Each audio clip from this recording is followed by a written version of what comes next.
भाई, ये दुनिया में माई से बढ़ के केहू नहीं। यही से कहल जाला माई के कदर करे सीखो। आजकल के जमाना में बहुत कम लोग कदर करता है। ठीक बा।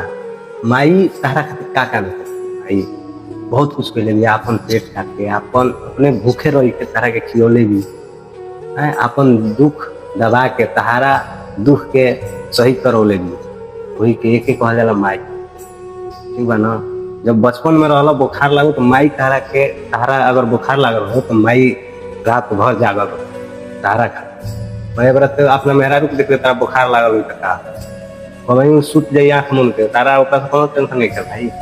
माई से बढ़ के दुनिया में केहू नहीं। जब माई रोएले तो भगवान भी चुप लगा ले। कहे से कि माई के हाथ ये दुनिया के सबसे बड़ा हाथ।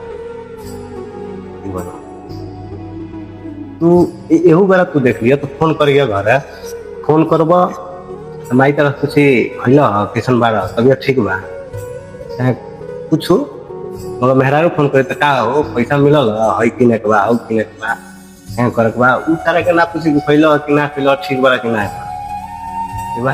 यही से कहल जाला कि दुनिया के सबसे बड़ी योद्धा माई है और केहू ना। जैसे माई के इज्जत करे के सीखो। बाकी मिलल तनी अगला वीडियो अच्छा लगा तो वीडियो को शेयर करिए। अपना माई से प्यार करते हुआ कमेंट में माई जरूर